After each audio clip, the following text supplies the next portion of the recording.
to give us opportunity to ask questions as well. So Eric, go ahead.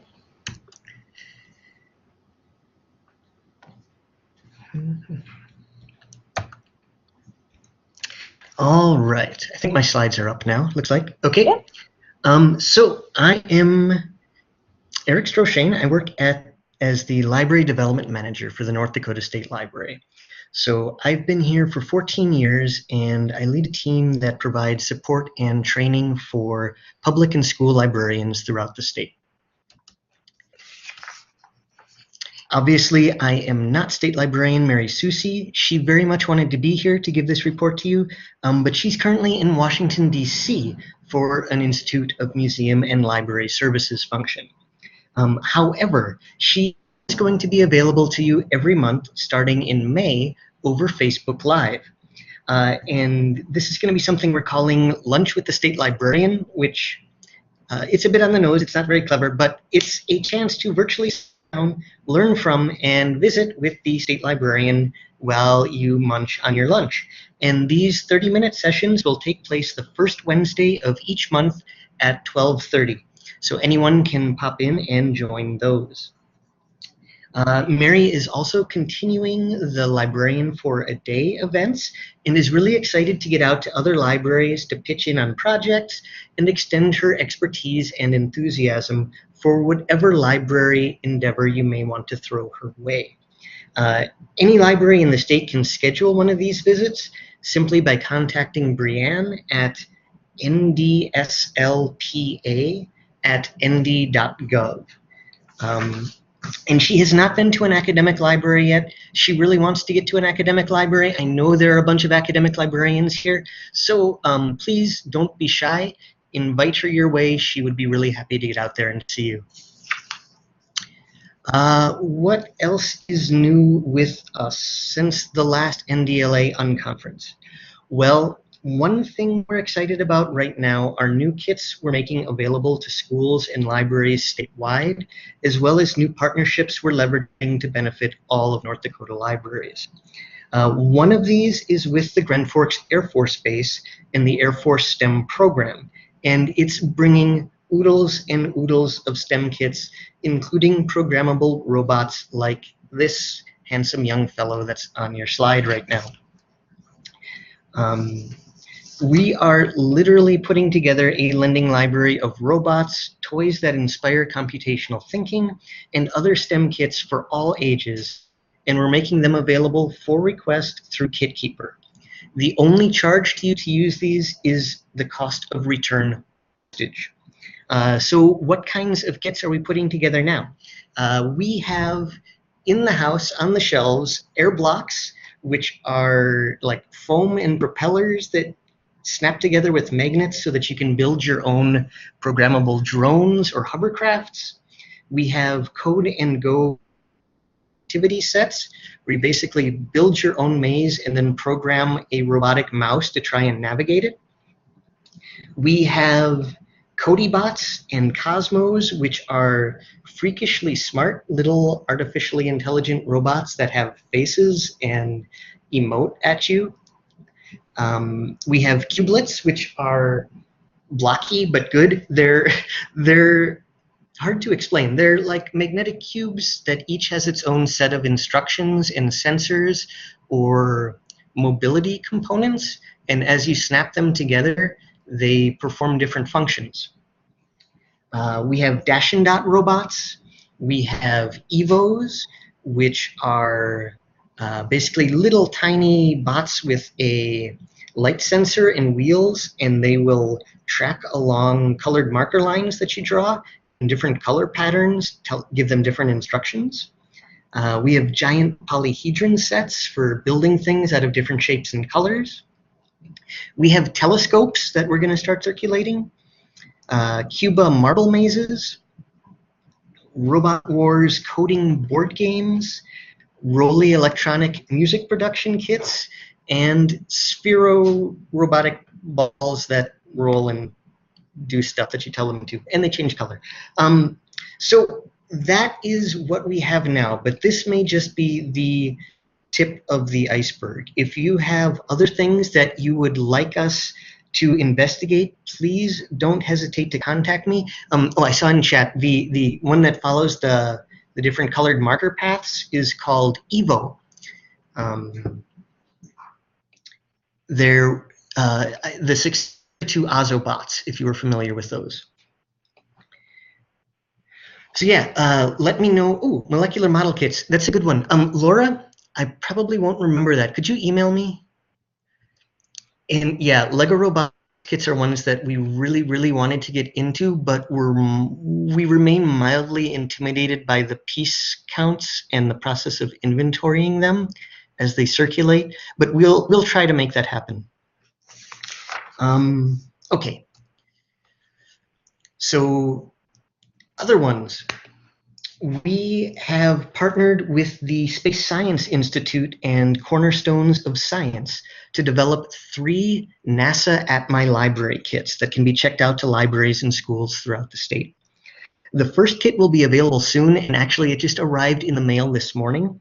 So we're really excited about it right now. And we're only one of 4 state partners in this program at the moment. The others are South Carolina, Washington, and Michigan. The first kit that we just got is called Sun, Earth, Moon Connections, and it focuses on activities and experiences that help patrons understand their place in space, how the sun and moon interact with our planet, and the vast scale of our solar system. So it's got tools like sorting cards, a couple pairs of binoculars so you can look directly at the sun without going blind, books like Moon Bear's Shadow and Oh Say Can You Say What's the Weather Today, a 3-ring binder with detailed activities, an inventory checklist, and guides on how to use the included resources, and also a Braille book about lunar craters that allows you to feel kind of what the surface of the moon feels like, I guess, if you were a giant. Okay, so if that wasn't exciting enough, you also have the opportunity to learn more about NASA at My Library. Yes, we do lend to schools. So very good question. We are very happy to lend to like any school or library in the state. So yeah, so if you want to learn more about this stuff or actually get hands-on and have some playtime with the kits, you can attend our Renewal and Development Conference this April 23rd and 24th in Mandan. Registration is live on our site now, so please do register and come out and see us there. There are also going to be tons of other great programs, including an afternoon with mental health professionals, which I think everyone in our profession kind of desperately needs. Other workshops we have coming up are our research methods class this summer, which is for teacher and school library media specialists. Our summer summit meetings coming to a convenient location near you in August. And we've got monthly webinars that go on. We have video tutorials. And as I mentioned earlier, we've got monthly Facebook Live events with the state librarian coming up. So last July, the state library, somewhat belatedly, entered the ebook and e-audio arena, and we are now providing a growing collection of titles through RB Digital, and these are available to check out through any public library in the state. Those who've been using our digital magazine service, Zinio, are already registered and already have an account for this. And in fact, there is a single app that works for all of these services called RB Digital. And it's available on Android, iOS, and Kindle Fire, and gives users the ability to download, search for, read magazines, ebooks, and e-audio all in one place. Going forwards, part of our collection development budget is going to be dedicated. How do we track the items? We use, sorry, I keep getting distracted by chat, which is good. We use KitKeeper, which is a kit circulation system made by Plymouth Rocket. It costs, I think, $450 a year, and you can catalog all your kits into it, and it is a circulation and reservation system that also has some rudimentary reporting functionality. So if you are interested in that, just send me an email and I can cover other stuff KitKeeper with you. So I was saying we're going to be dedicating some of our production development budget on an ongoing basis to ebooks and audiobooks now. And this is not a reflection of our abandoning physical media. We just recognize that we have to diversify our offerings, and we also wanted to support libraries that couldn't afford to offer ebooks or e-audio on their own. Our Talking Books program has had some interesting developments this past year, and this is part of the National Library Service for the blind, visually impaired, and physically handicapped. We are now using software called Gutenberg that allows us to download and write custom combinations of books to cartridges for distribution to our patrons. And we do this on demand and en masse. We can do 20 completely different writes at a time. So that really helps us kind of scale circulation for our patrons. For those with the skills requisite to do themselves, there is also a self-service app called Bard, and that's available now on Apple and Android. However, most of our Talking Books patrons aren't quite comfortable navigating the mobile environment, so we do continue to provide personal service through phone support, one-on-one readers advisory, all that good stuff, in addition to the cartridges and the machines. So, news on Digital Horizons. The State Library is leading some exciting changes for Digital Horizons, our online digital archive repository that we have numerous partners throughout the state with. We've partnered with the Montana State Library now in order to make our Digital Horizons materials available through the Digital Public Library of America, or DPLA. As a hub, Montana has the ability to download our collections from Content DM, which is the platform we're using, and then upload them to DPLA. So we're really excited to be spearheading this partnership and look forward to getting all of the collections from the other Digital Horizons institutions integrated into DPLA, as well as onboarding digital repositories held by North Dakota institutions on different platforms than Content DM. Because once they're all there, the collections will be cross-searchable, and they'll be much more widely available to casual genealogists, professional researchers, and the idly curious. They'll also be sharing digital space with innumerable digital archives from other states, and this allows for the easy discovery of related materials from unexpected sources. Like, you'd really be amazed how much North Dakota seemingly specific content is in other institutions' collections. So that'll really open things up. Okay, so Ryan and Cindy, who a lot of you know, are our stalwart information technology crew, and they remain road ready and continue making site visits to public libraries throughout the state to answer questions and provide assistance with hardware, software, and they've even been doing some wiring for folks.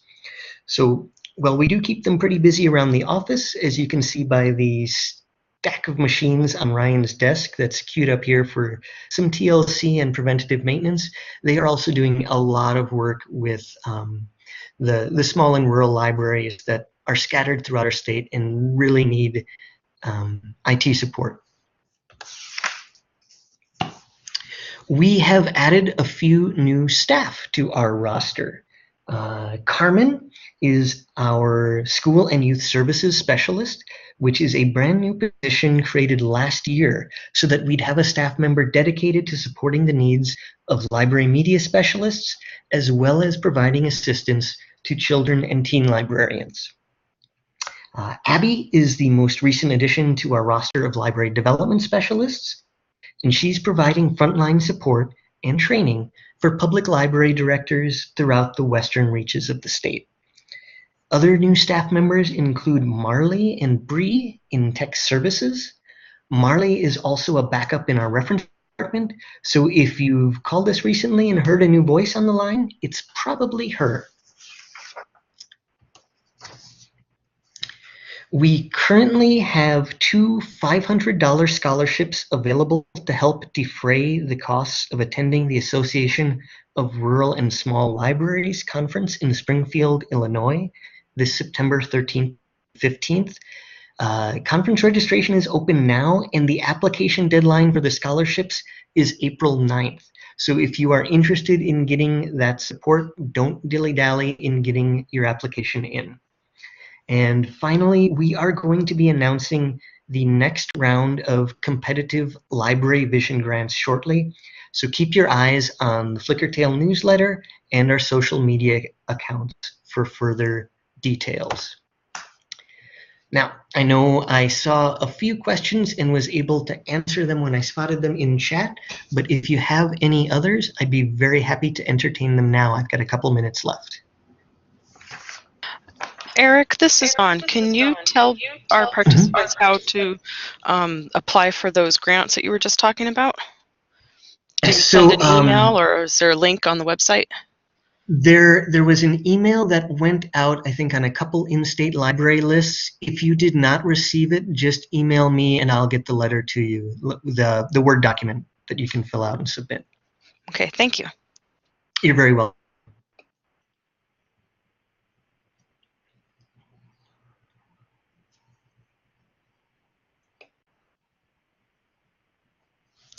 Yeah, I think that the scholarship application, thank you very much for sharing the grants page link, but I think our ARSL scholarship is not on there.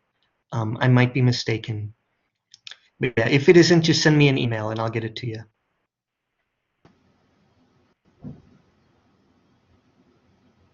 Any other questions for Eric?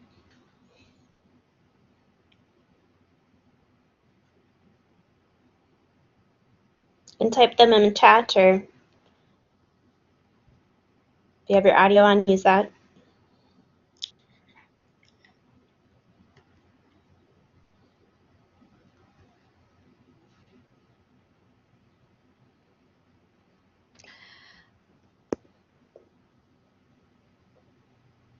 So we have one question. Do you have anything else on the horizon or a wish list for the near future?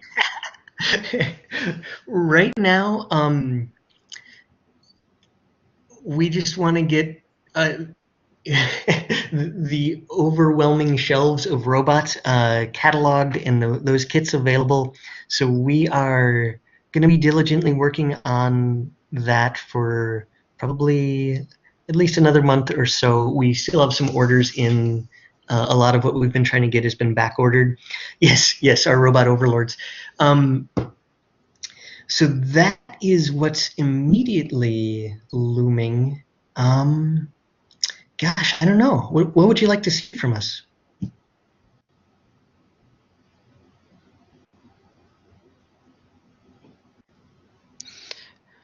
Eric, there's another question on about specifically how you track the kit parts and pieces. Oh, right. So we use, I mentioned we use KitKeeper as the software. We also create photographic inventory sheets that accompany all of the kits. So as they come back in, we check the box against those. We had the leeway to buy some, extra kits for spare parts. So we'll be able to utilize those for a short time for repair and replacement. But other than that, I'm not sure exactly how we'll tackle it.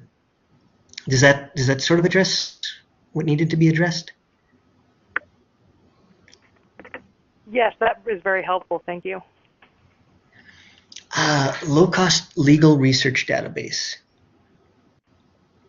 We can, I'm on our database committee, so is there a specific one you know of, Anne?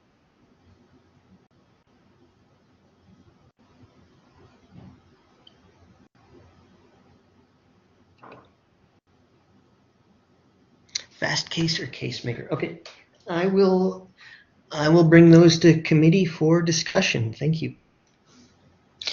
Eric, that made me think of something. Do you have any like multidisciplinary input when the state library is looking at acquiring resources? So right now, because of a succession of budget cuts, we're not doing too much resource acquisition. We do work with the North Dakota Libraries Coordinating Council, so we do get input from school libraries, public libraries, academic libraries, and special libraries, and we always explore suggestions that we get, but these days we're often unable to actually procure much of anything. We were able to do RB Digital because we didn't have an additional platform cost. So there was essentially no charge for us to move into that. All that we're paying is licensing for the ebooks that we purchase for that collection. So that's really the only way we were able to add an electronic resource recently. Great. So I think we're moving on to our keynote speakers. So if you think of more questions for Eric, feel free to email him. I posted his email in the chat again. And thank you so much for the update from the State Library.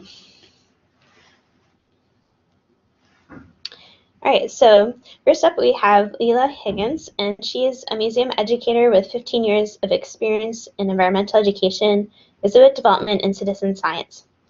She joined the Natural History Museum of Los Angeles County in 2008 and oversees their community science program as one of their strategic initiatives. So her focus is on communicating science to the public in novel ways, which led her to create the @Nature in LA social media accounts and blog, as well as interactive museum exhibits. She has also been the lead educator for the museum's Nature Lab and Nature Gardens exhibits, which focuses on sharing stories about nature in LA. She has a bachelor's degree in entomology from the University of California, Riverside, and a master's in environmental education from California State University, San Bernardino. So thank you so much for joining us, Lila.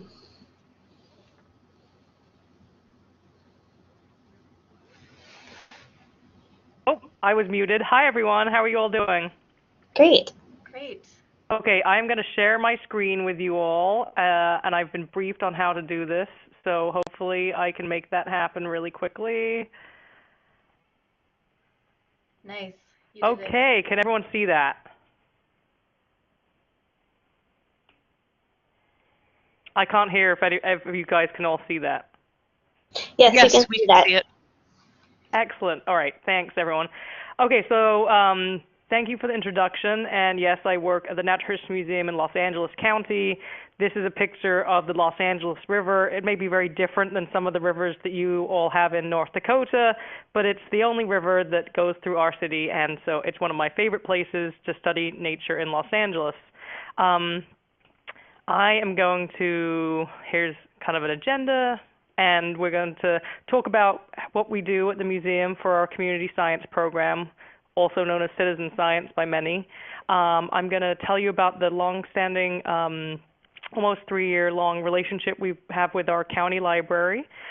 We are a county museum, and so we work very closely with our county library, and I'm going to talk about some of the programs we've done, the kits that we've worked on. So that was very interesting to hear Eric talk about kits as well. And then I'm going to talk a little about the City Nature Challenge, because I'm hoping that we can get North Dakota involved in 2019 City Nature Challenge. And then there'll be a little time for questions.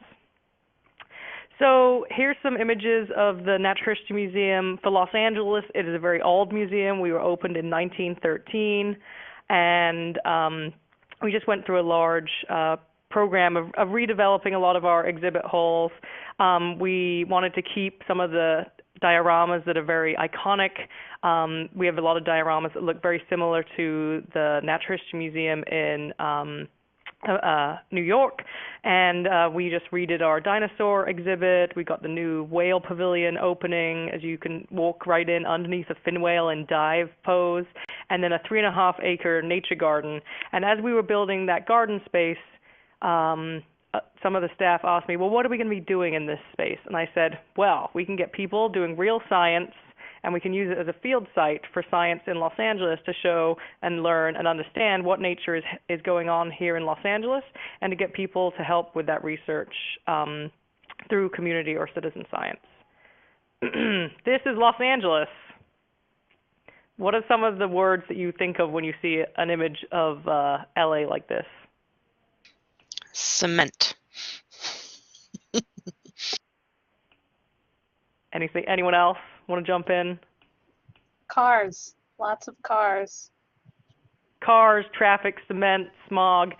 Nature is not one of the first things people think of when they see a picture like this. And I've shown this to people all over the world, and some people are not surprised and some people are shocked. But we are in a biodiversity hotspot, one of 36 around the world. There are plants and animals that live here and exist in the LA area that don't exist anywhere else in the entire world. We're on par with places like the island of Madagascar, island of New Zealand, the tropical Andes, and that is surprising to many people. Might be surprising to some of you, and it's certainly surprising to many of the people that walk in through my museum doors who actually live here and have lived here maybe their whole lives, and they don't know how much nature exists in this area, and that it's nature that doesn't exist anywhere else. So sorry for a slide that has only text. We are working to study that nature. Natural history museums have long been studying nature all over the world, but now we're starting to look at nature in our own backyards. Scientists are studying nature that are in people's backyards, on schoolyards, in the alleyways, on the medians, on center dividers, and there are things that we need to know about. If we want to make our cities better for places for humans and wildlife to live, we need to know what's here, and that's something that scientists haven't really studied to date. So that's something that we're doing here at the museum. And we're doing it through community science. Also, many people call it citizen science, but we are changing the name literally right now, and we just had a press release go out about this because community is a much more inclusive term. I am not a citizen of the United States. I came here from England. I'm a green card holder, and there are many people in Southern California who are also not citizens. And so we want to be as inclusive as we can, and so we're changing the name to community science. But it's the same thing, projects where people from the general public partner with scientists to answer real-world questions. And our real-world questions are all about what's going on with nature here in LA. This is another view of Los Angeles.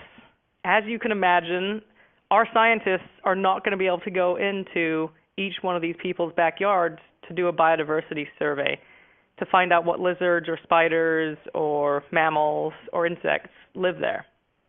Every 10 steps you take is a new piece of property. So literally the only way we can study places that look like this is through community science, through people going into their own backyards to document what they're finding. So we have a number of projects. As you see, we really like our acronyms. We've got RASCALS, which is Reptiles and Amphibians of Southern California.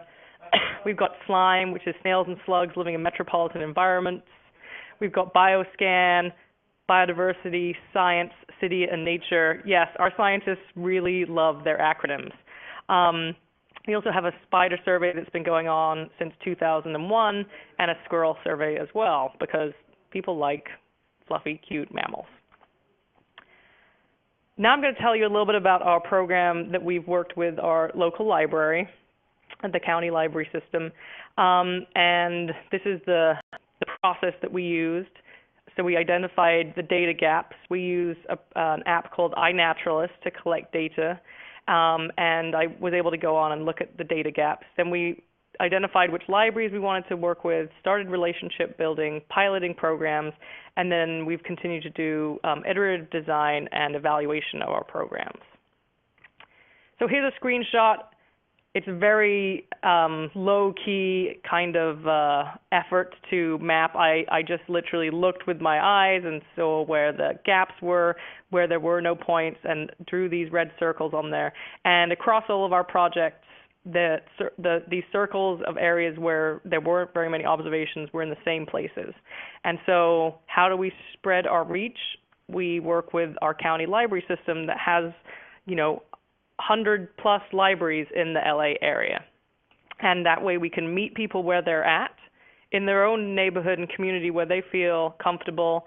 They don't have to come all the way to us. Again, there is traffic in LA. It's hard to get to the museum. So we're meeting people where they're at on their own turf.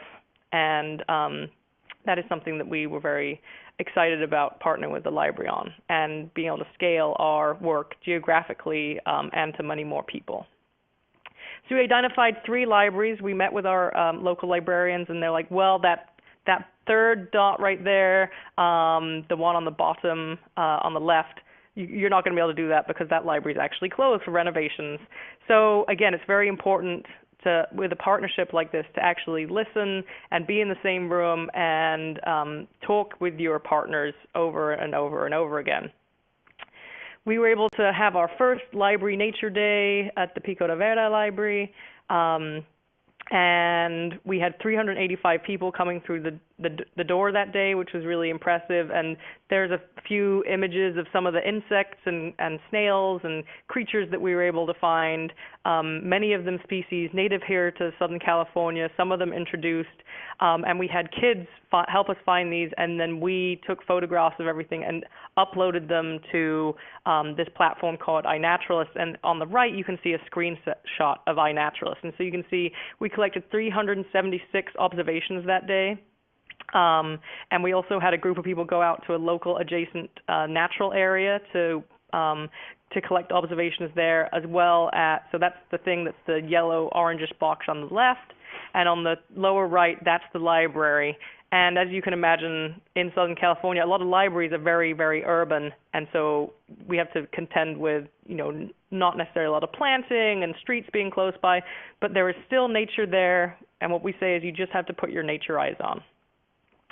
We did evaluation. One of our goals of the project was to meet new audiences, and through the evaluation we know that we were doing that. 76% of the people who came to that program who responded to the survey had never been to the museum before, and 76% were not members. So we were meeting people who had never been to a museum program before, and so that was really great. And it was interesting to look at the demographics, education, household income information as well, meeting a little bit of a different audience than comes to our museum.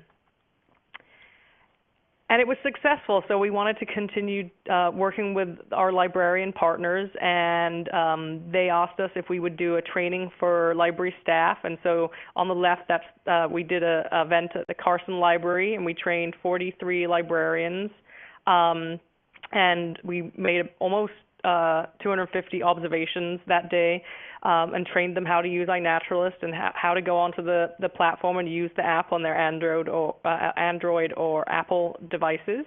And then we continued doing the same Nature Day program at other libraries around the county. And to date, we've done 3 events of the Nature Day variety, and then we're also now doing other events with our libraries. And we've started to institute programming where we're doing it in Spanish. So we have our Spanish-speaking staff who come with us, and we do our advertising in Spanish. And then we are also working with creating community science kits. And we have done testing in 3 different libraries to date, and we have an evaluation report on this that will be coming out in May. So we're going to see. They've been checked out from a couple of different libraries. About 10 groups of kids and families have checked them out, and we're doing interviews and finding out what worked, what didn't work, what needs to be adapted.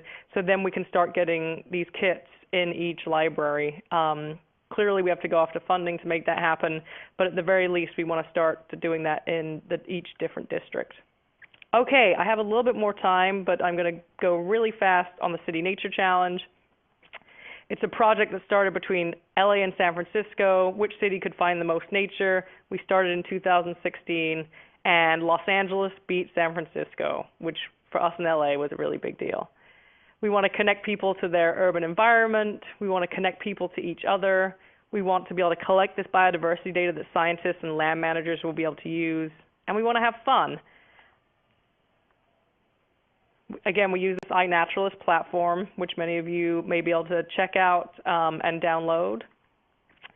In year 2, so many other cities were excited. 16 cities across the United States participated, and we got over 125,000 observations from over 4,000 people participating, which was shocking. And this year, it was Dallas, Texas who won in the number of observations, Houston for number of species, and LA was still on top for number of people. We almost broke the iNaturalist platform that day because so many, over that week, so many people were submitting observations. This is the first time this had happened. And in each of the cities, there was one species that everyone got to see. Guess what it was? Pizza pigeon. Yes, pigeons were seen in every single city. There were also rare species found, like this butterfly from Florida. It is very, very rare. There's only a few populations left. It was found during the City Nature Challenge, and it's only the fifth observation on iNaturalist ever to be documented. And this is where the hurricanes were, so will this species still be there? In Texas, where there was also flooding, we documented a rare plant. Will this be there after the flood? So we're going to be able to track change over time. But City Nature Challenge 2018, we have now gone global, and we have over 65 cities around the world participating. It's going to be April 27th through the 30th for taking pictures and submitting them through the iNaturalist platform, and then May 1st through 3rd for identifications, which is all on the online platform as well. And May 4th, we will be sharing the results. And I just wanted to show you, here's the map of the world. And as we zoom in, what do we notice? No North Dakota participation. But in 2019, you could all be participating in the City Nature Challenge and representing your state and helping to find biodiversity data for us to compare around the world. So that is everything I've got for you guys. Okay, great. We're going to actually hold questions till after the next keynote speaker. So I'm going to go ahead and introduce Julia Drapkin. So Julia is the CEO and founder of IC Change, an award-winning citizen journalism and citizen science venture that empowers communities to connect to each other and their changing environment. Drapkin created IC Change after spending over a decade reporting natural disasters and climate change science stories across the globe and in her own backyard. Drapkin currently serves on the board of the National Federation of Community Broadcasters and is a consultant for the think tank Resources for Future and NASA. So Julia, go ahead. And feel free to keep typing in questions in the chat as well.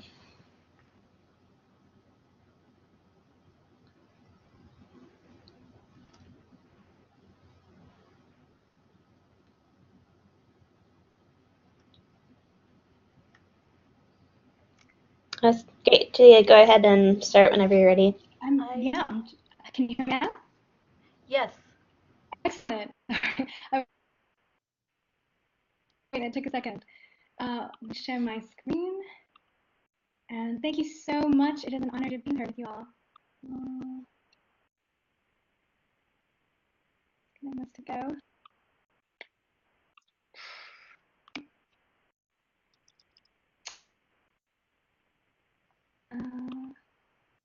Let's see. Sorry, guys, my presentation isn't quite sharing right now. I'm trying to get.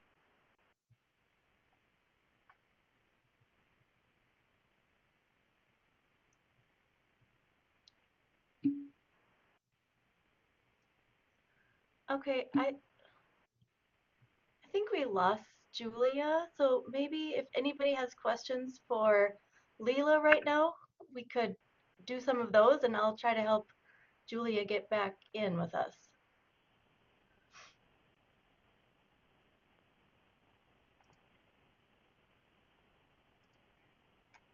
It sounds like there are some people who are excited about getting North Dakota involved in the City Nature Challenge in 2019, which I'm very excited about. And I see a question from Devin. Yeah, so the data is being shared on iNaturalist, first of all, and that is an open source platform. Unless you obscure your data point. So if you are working with sensitive subjects like children, or sensitive species like something that could be poached for the pet trade, you can obscure the location. But otherwise, everyone can download the data. Scientists can download the data directly from iNaturalist. The general public, teachers could do that. Librarian could do that. But then also, if it becomes a research grade observation whereby two people on iNaturalist community are agreeing what it is, it gets shared with the Global Biodiversity Information Facility, which is another platform that scientists around the world use to answer questions about species presence and location and distribution.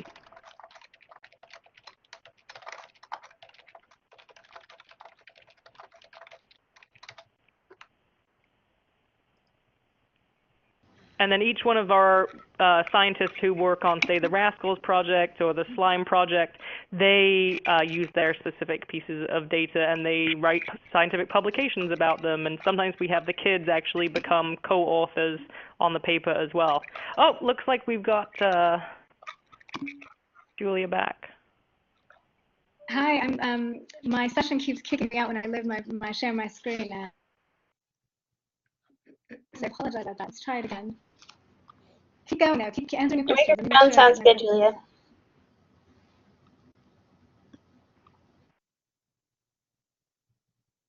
I don't think I can get it to go.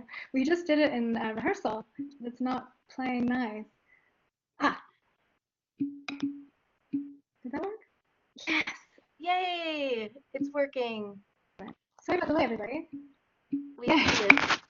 All right, well, I am, it's an honor to be here with y'all, and I really mean that. I've really enjoyed the conversation about library kits, NASA at my library, also the conversation about the weather when we first started. That really at the heart of icy change, and that weather connects all of us wherever we live. One other thing that really is, really important to us is that, libraries are among America's most trusted public institutions. And particularly when it comes to climate change, trust is among one of our top goals, and creating community trust. So I'm going to quickly run through how we started Icy Change and how it works. And I'm going to focus on partnering and co-producing information with communities that we're learning more with and having greater impact because they're helping us create archives and records and strengthening trust. Although Icy Change is known for our work in in cities, we actually started and developed Icy Change in rural Western Colorado during 2012, the warmest year on record in the United States. We had a deep community relationship there. This was a town of about 2,000 people who helped us develop Icy Change. And they showed us in their journals and how they keep track of weather to make decisions on their farms and ranches. Alongside data about temperature and precipitation, they noted stories about how the weather was impacting them.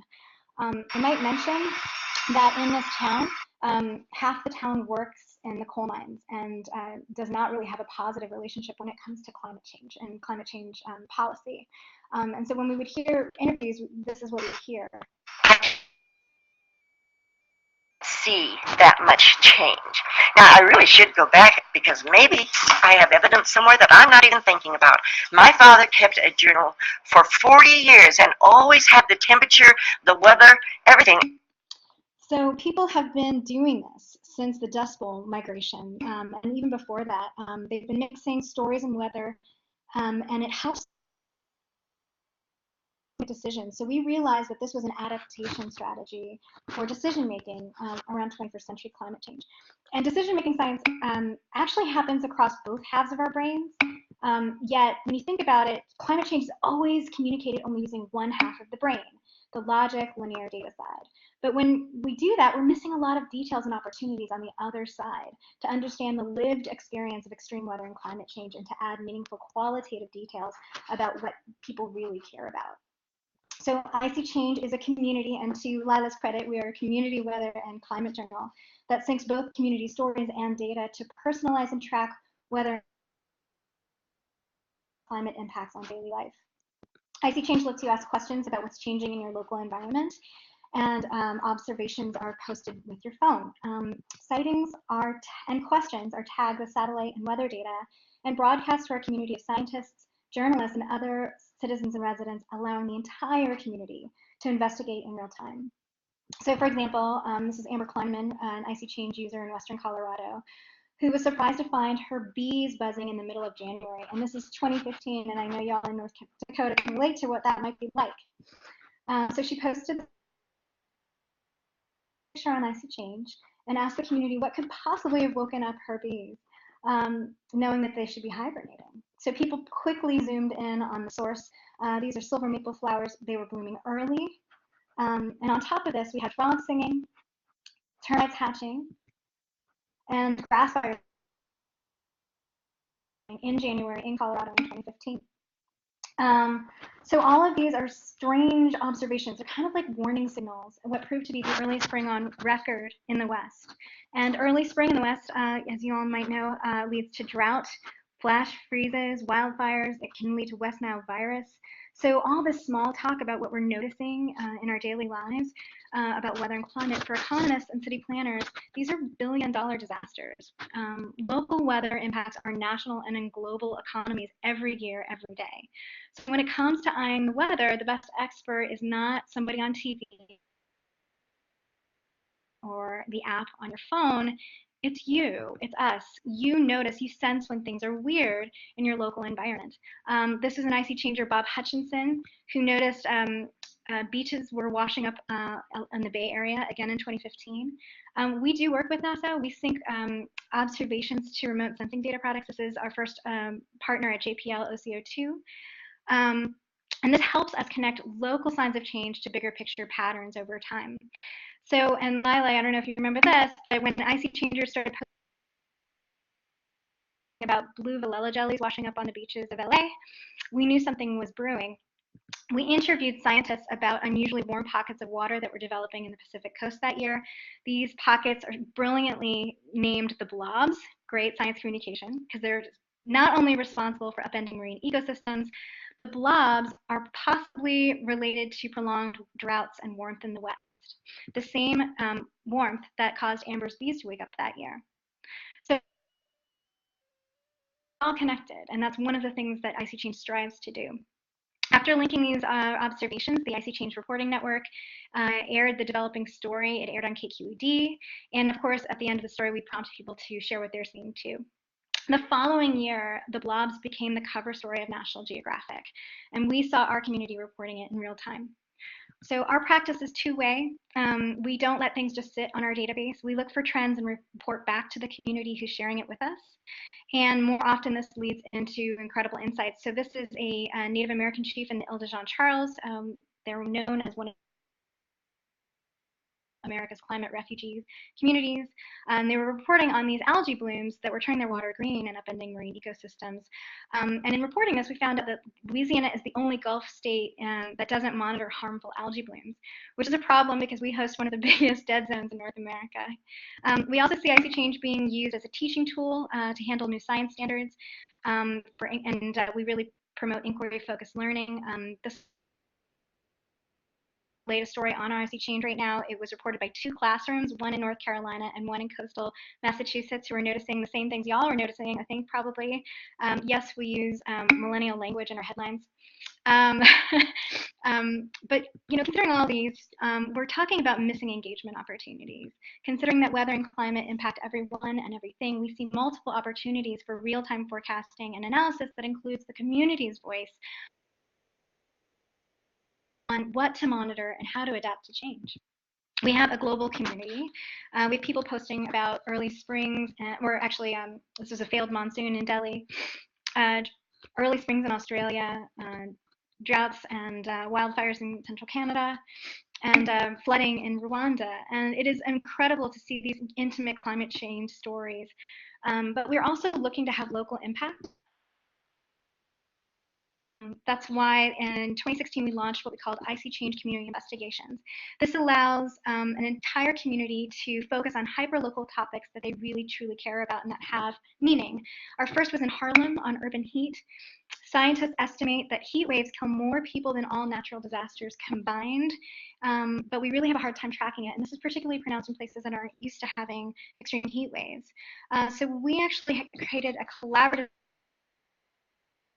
investigation with scientists, journalists, and residents in a local community organization called We Act for Environmental Justice to host temperature sensors inside people's homes and share stories about the impacts. And that definitely reminds me of some of these science kits that you all are having in the libraries. This is a post from Helen Jones. She's an 80-year-old woman who hosted a sensor, and we dispatch engagement reporters to talk to people if they aren't comfortable with our tools. She was telling us about her 3-month-old grandson and how they're keeping cool. You can see the blue line in this is her apartment. It was one of the hottest in the sample. And the most elderly and the youngest folks in our community are often the most impacted by extreme heat and climate at large. If you think about it, heat is like climate change at the level of the body. It impacts every single one of our systems. And our bodies need to come to a rest at night at the 80-degree line you're seeing here. That's the red dotted line there. The yellow line is outdoor temperatures. And if you were sleeping in a hammock in Harlem, that'd be totally fine. You could handle that heat wave. But because our buildings trap heat, those black squiggly lines are all the sensors from that summer, we realized that indoor heat was behaving much differently than outdoor heat. And we produced the most granular indoor heat collected, actually, to date using this method. We realized that heat waves actually start 3 days before the National Weather Service might hurt you, and they might last 7 days longer inside. So this was data that really we presented at AGU, we presented at the American Meteorological Society, we published a paper, we won a journalism award. But to really have impact, we really wanted the community to come back and tell us what they wanted to do about it. But as you guys know, in libraries, you have an event, civic participation. Maybe you're disabled and you can't get in there. Maybe it's you're a working parent. So we decided in our next pilot here in New Orleans that we were going to try something and really focus on iterative engagement and participation, allowing people to come to us and going to them. So heat is also impacting our oceans and causing extreme flooding. Here in New Orleans, we had the warmest year on record for sea surface temperatures and the rainiest spring and summer on record.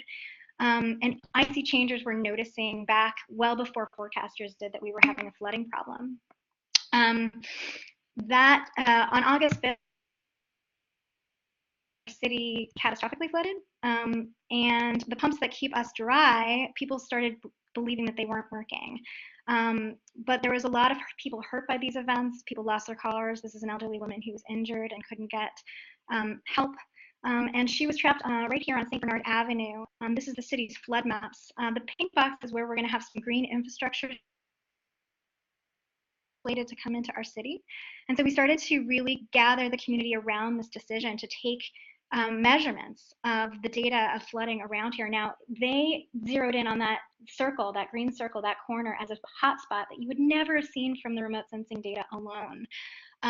We started seeing people complaining about it, and we recruited one of the residents to post about this intersection. That's her, Destiny Bell.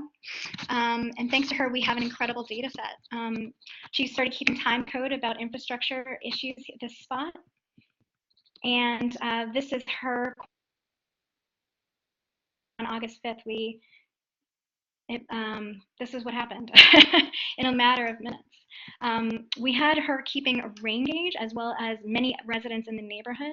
This is a classic citizen science tool that, again, is easily accessible. And because of the data that we collected, also the librarian in the neighborhood also was keeping a rain gauge. And together with this data set, we were able to document the event in great detail and prove that the pumps actually were doing. It's just these hot spots that we need to worry about. This is her corner flooding again 3 days later. And we actually were able to create a hyetograph that the National Weather Service, the City of New Orleans, and all the design and engineering firms in the area found really, really useful. We also see an incredible change in Destiny herself. We didn't teach her how to become a scientist. She learned using our tools at any instruction. You can see her first post on May 12th, and then her last post on August 30th. She's much specific about how she talks about flooding on her corner.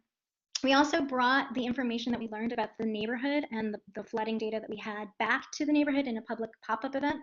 Again, trying to get out of the paradigm of just the meeting workshop, bringing our information stories to them. And we used historic maps and documents from the neighborhood to kind of demonstrate that this was a former floodplain, this was a former swamp.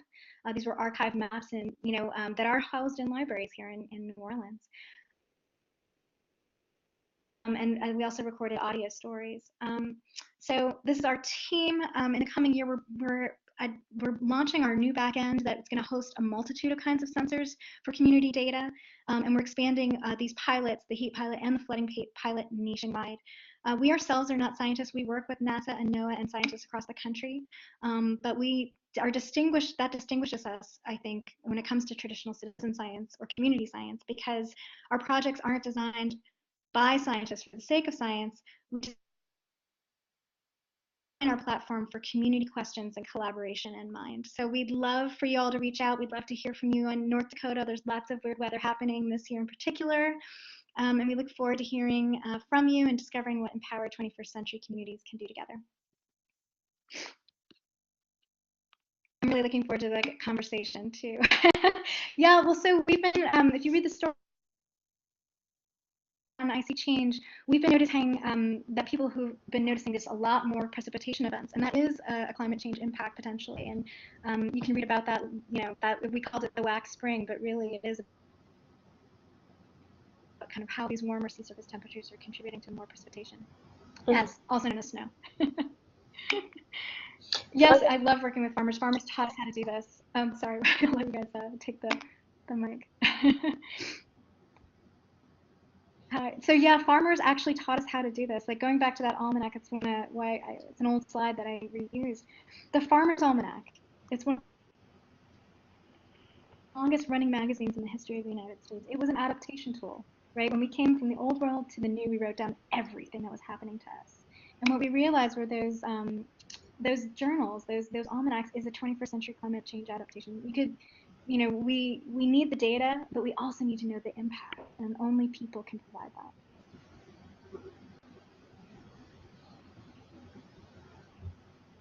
Yeah, I know with the Extension Service here in North Dakota, they do a lot of tracking of weather for farming purposes, and it's very important when they're trying to plan when to plant their crops and what kind of crops to plant.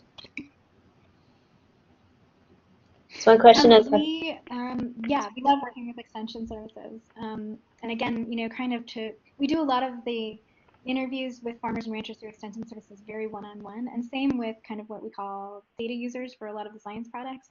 We're trying to create a system that is just much more easy to use and kind of more like a community dialogue. Again, when we started this conversation, everyone started jumping in about how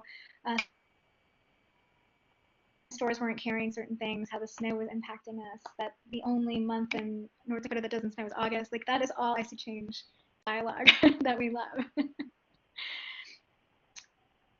But I'm sorry, I'm having a hard time following the questions. So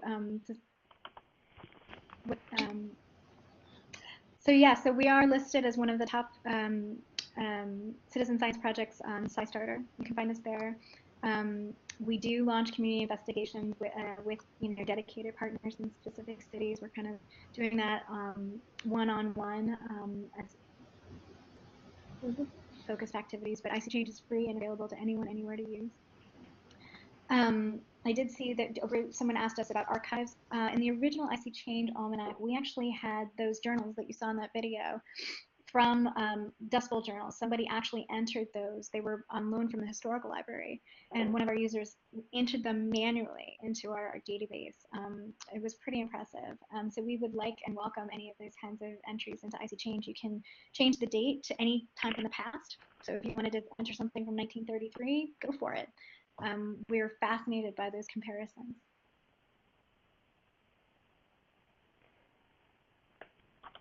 And from the Natural History Museum kind of world, we have, for I think it's like the top 15 natural history museums around the world, millions and millions and millions of specimens in our collections that go back, some things back, billions of years when we're talking about some of the mineral specimens. But this is the world's biodiversity information in these museums around the world, and the way that museums are now starting to collect data on where plants and animals are around the world is because we have these smartphones in our pockets. People can send in these pictures, and we can have observations of plants and animals from all over the world in a way that we couldn't ever before, because you had to literally collect the specimen and kill it to put it in the collection.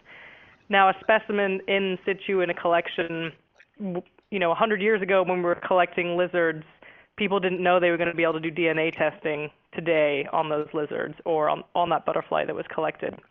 So there is value to having a physical specimen, but the amount of information that we can get with these digital photographs and having these digital archives of where and when and how many plants and animals are in places are helping us to answer questions that we were never able to before. So for instance, there's a online platform called eBird, which is for people who love going out and collecting observation of birds, and that was and Audubon was actually started as a way to stop people from going out and killing birds over Christmas. There was a competition for who could kill the most birds, and instead of and some people, including women, went out there and said we should actually go out and just collect them as a list.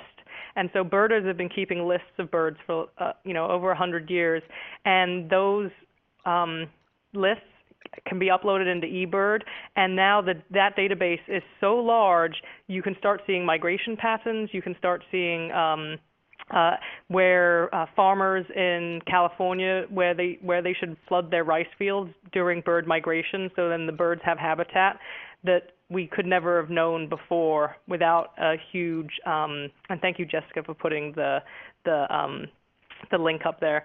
So there's a huge power to crowdsourcing these wicked big data sets, and we have so many wicked big problems in the world. You can really only start to answer some of them when you start getting these really big data sets, and when you start getting these different data sets to talk to each other is another thing that I am very passionate about.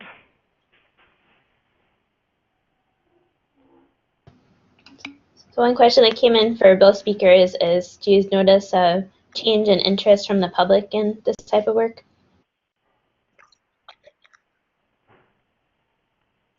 Definitely. When you start to have people pay attention, it is one of the most powerful acts to engage a community around some of the issues that otherwise feel inaccessible or top down. Even when we were designing IC Change, it started us reconnecting to our own communities. We have designers and developers all across the country and the world working on IC Change, and they've found it that we can see just in the way people post. They thank us all the time for connecting the dots and also connecting them to their homes and to their communities. Yeah, I definitely see more people, especially parents, liking the fact that their kid can be using this device for something that's purposeful and not just playing Angry Birds. Not that I'm against people playing Angry Birds, but I can understand if a parent is annoyed that a child is just doing that. And so I've heard multiple times when we've been out there doing programs with children and families, the kids are looking closer and the parents are marveling at how close they're looking and their concentration that they have on that versus maybe concentration in other things that they're doing.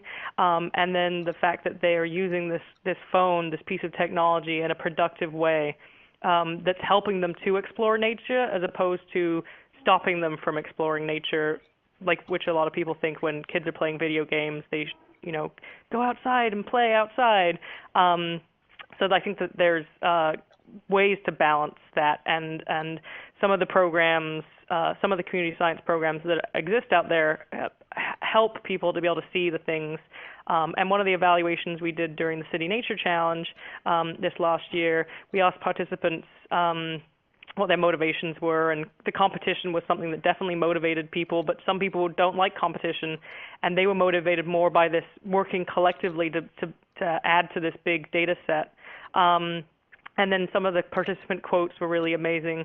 Families who said that they were going outside and seeing the things that they saw every day, but now knowing some of the names of them, or just paying attention so much more to what was going on around them, and then the child getting mad at their mom for not stopping and pulling over on the run to school because they saw a bird and they needed to get a picture of it. We definitely have that going on. We get the drive-bys from the kids in the cars. It's hilarious. And when to add to that too is when you get young folk involved, there's an intergenerational transfer of knowledge that happens. So when I see change, the climate of today is not the climate of our parents, and it's certainly not the climate of someone's writing about their grandfather's farm journals from the 1860s, or how things are being documented in tribal history. Like, all of that is fascinating and interesting. Welcome it on I See Change if people want to contribute it. That is part of the history. Great. I also have a question about if there's any tribal history that documents information about the ecosystems historically. There's definitely a lot of oral histories have been documented in Alaska, and we have been seeing, people interested in Central America and contributing kind of ecological change history that they've noticed, but we haven't focused our effort on that specifically, but we do welcome it. And then Phyllis mentioned she has some farm journals from the 1860s that are mostly focused on the weather and what he planted for northern Ohio. I was wondering if those are of interest. Totally available. Yes, absolutely. We're interested in all of it. You can change the date and go back in time in history anytime you want. And then you talked about this a little bit, but how is social media changing how you reach audiences? That's a great thing to talk about. For us here in Los Angeles, we accept observations via Twitter, Instagram, and Facebook. So people can just hashtag Nature in LA, and then we have a group of work studies and interns and volunteers and staff in the office that go through and mine those platforms and then submit the image to iNaturalist. So then the scientist then has access to it. And so again, we are really trying to decrease barriers to participation and meet people where they're at. So there are some people who love going out and taking pictures of nature on Instagram, but are maybe not a scientist, so they're not uploading it to iNaturalist. So a scientist isn't getting access to that. But once we move it from the Instagram platform, and we get permission to do that, onto iNaturalist, it's not just a beautiful photograph anymore, and there's a power to beautiful photographs. I love Instagram. It's one of my favorite ways to document the nature I find around me in my daily life. But it's so much more powerful when that photograph can tell amazing stories. And so, for instance, we do this program every year called Snail Blitz, hashtag Snail Blitz. And so we ask for 2 months people to take pictures of snails and slugs in their backyards. And 2 years ago we were doing this, and someone tagged me in a picture on Instagram of a snail, and I was like, "Oh, this is awesome! Would you mind if we submitted this to the Snail Blitz project?" And the man whose Instagram account it was said, "That's fine." Got put on iNaturalist, and immediately the scientist was like, "Whoa, this is an interesting find. This snail has never before been seen in LA. Can I get the guy's contact information? I want to go to his backyard and find this snail." And it turns out this was the first time this snail had been found in LA County. And the scientist we have a relationship with that family now. I'm actually personal friends with Gregory and Emily, who take pictures of nature in their backyard and also now make discoveries of species that we didn't know were here and that are scientifically important and relevant. That's very cool.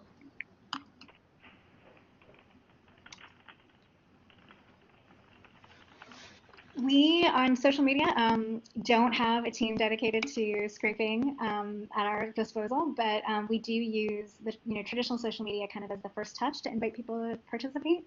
We're also interested in kind of a little bit more of the long-term pattern over time. So we do send notifications to people once you're in I See Change. Like, so if we see a developing weather climate pattern or people posting about certain phenomena in areas, we send our team, our community targeted notifications to kind of continue that conversation. so we amplify it in real time. That's the way we've been handling it. And we really kind of believe at some stage of the game that Instagram and Facebook are awesome for what they do, but they're not as great for what we're hoping to achieve. So it's like that first touch that we say, hey, come on in, similar to what Lila was saying. And then we have people who've been using IC Change for years, and they can see the patterns over time for themselves.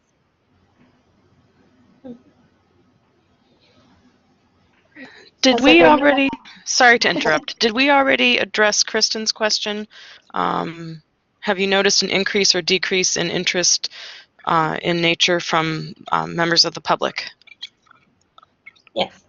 So there's evaluation that we're doing, and we got a big NSF grant, $2.2 million between us and California Academy of Sciences and the Natural History Museum in London, looking at youth engaged in Natural History Museum-led citizen science projects, and what are they getting out of it? What are they learning scientific skills? But more importantly, are they developing environmental science agency? Are they seeing themselves within the realm of nature and the environment as an expert or something that they can talk about? And then are they taking action beyond or through or because of that program? And so that's something we just started year 2 of this 4-year grant, and we're looking at the online setting, so the projects that we have on iNaturalist. But in the UK, they're looking at the projects on the Zooniverse, which someone put a link in for the Zooniverse earlier. And then we're looking at our one-time events, so people coming to a BioBlitz, which is a targeted, geographic, and time-based event where we try and find as many species and take as many pictures of as many species as we can in an area, and then also for ongoing projects. So we're looking at these 3 different settings across these 3 different museums in the UK and in the US for kids aged 5 to 19. And this is the first time research like this is being done. So the findings we're going to share with as best practices to other community science practitioners. We'll clearly be sharing with librarians, and we've been doing a lot of work with libraries. I'm a advisor on an IMLS grant with Arizona State University and Darlene Cavalier, who runs SciStarter, to create community science, citizen science kits for libraries in Arizona.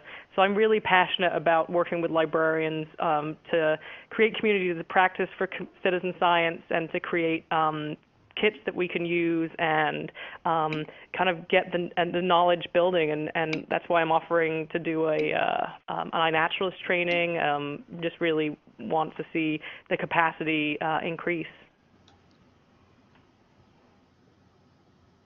And likewise, those kits are amazing. As we expand IC Change to be able to accommodate sensor data and open sensors, that should be launching this year. We would love to start experimenting in the lab with libraries who are using these kits and kind of experimenting with sensors and having youth, check them out. That's really cool. It's a really exciting space. Yeah, it could be something the State Library has for checkout, Eric. Is there particular sensors that you are experimenting with or want to use? Yeah, we have a couple that we like using. The heat and temperature sensors require a little bit of soldering, so there's a few that we're trying to kind of pre-package and send out to folks who are interested in monitoring urban heat. But a rain gauge is so easy to use, and we are specifically when it comes to drought and flooding, accommodating IC Change story data and rain gauge data, and actually finding new ways to model flash floods that no one's ever used before. So it's really powerful when you see it all happen in real time. And we're expanding that this year. So, just basic, we've even had people trying to use, we're experimenting with stickers that actually measure temperature. We are really kind of focusing on temperature and precipitation for this year, but there's a whole host of sensors that people are messing around with when it comes to air quality, salinity. Here in coastal Louisiana, we are constantly figuring out whether or not our ocean is, or what our bayous are starting to get a little saltier. And in North Dakota, I would love to know what y'all are interested in measuring, that we're interested in deep listening. So if you guys start using IC Change and we start seeing patterns, we would love to get together and figure out an investigation. Yeah, it sounds like there's a lot of interest on our end in having you present something.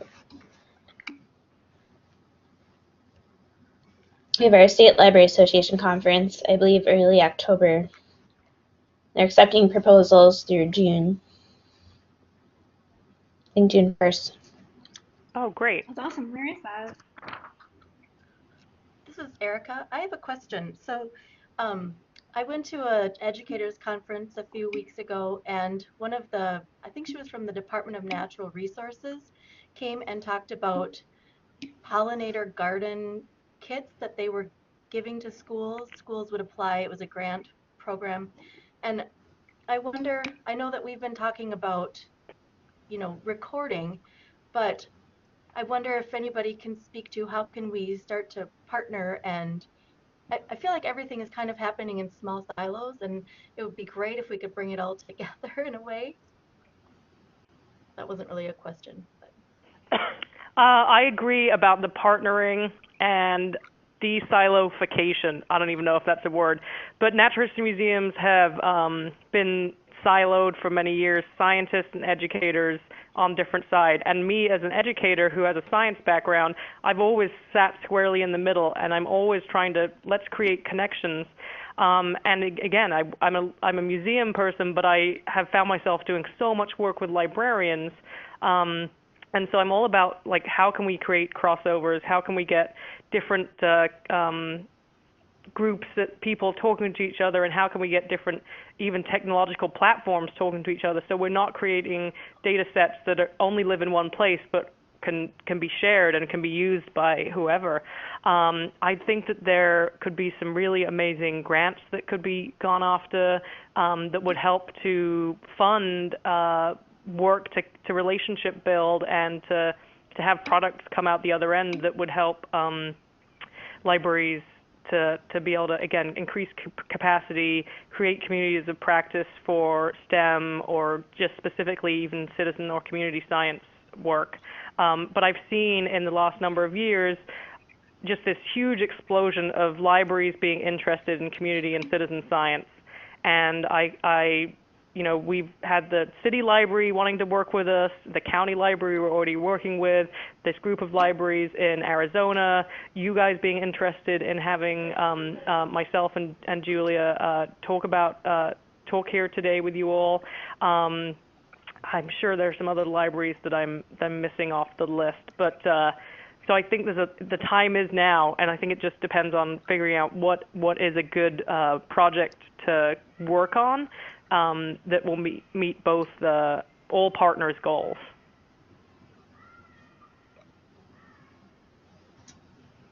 That's wonderful. And also, one thing about Lila's presentation that I really love too, by the way, just kind of talking about like how all this stuff connects.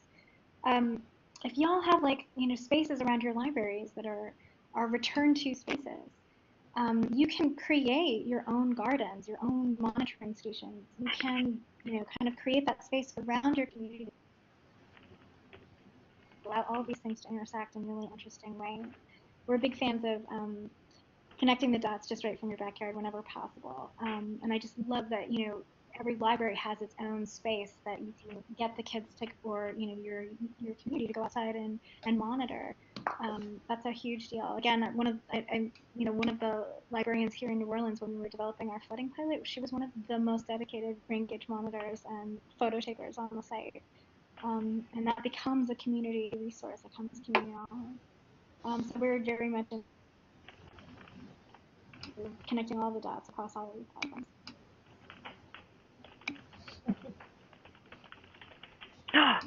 Oh, there's an earthquake. Sorry, guys, just felt an earthquake. You're in California?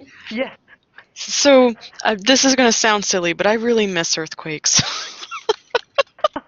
I'm terrified of tornadoes, really but I miss earthquakes. Wow. It's only a small one. It's all okay.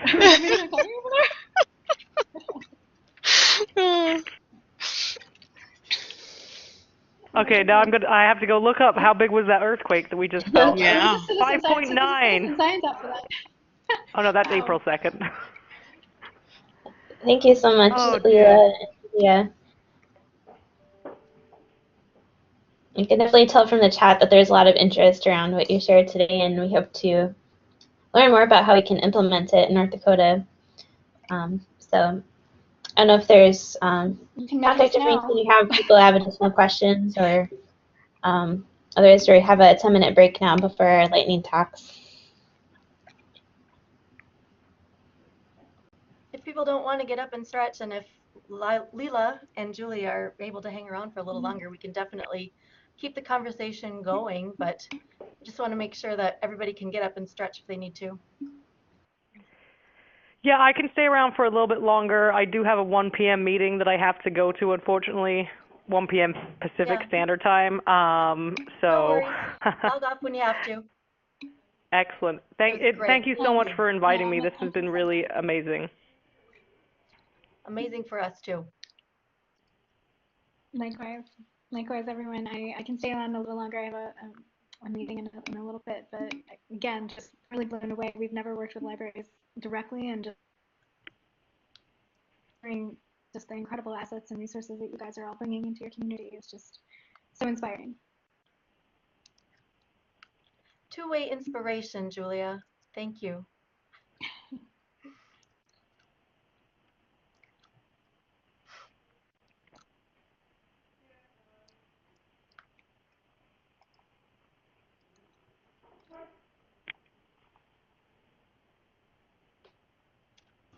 As I said, if anyone else has any final questions for them, feel free to ask. Otherwise, go ahead and take a 10-minute break, and we'll have the lightning talks at 2:40.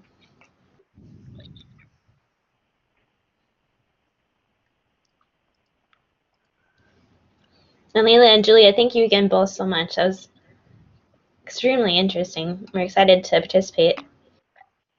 Oh, and I'm also gonna do a shameless self-promotional plug. I did a TEDx talk at the end of last year about exploring urban nature. It tells some of the stories about our work at the museum, but it's a more personal story about like how I grew up in England, pretending to be a badger, and then moved to America and Los Angeles, and was like, I need to find nature.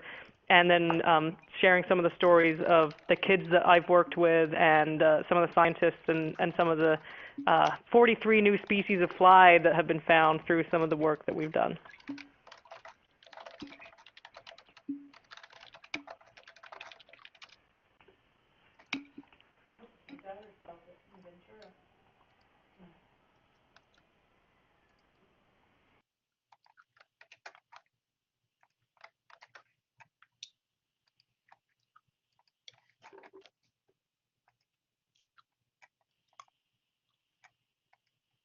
All right, well, if you guys start letting out, someone was asking about how to get in touch. I just sent my email into the chat, but if y'all start using I See Change, we are deep listeners. So, we'll look for patterns and reach out as we can, and on great ideas. We are very dialogue-y, so to speak, on I See Change. So we're constantly listening and looking to see what we can do better.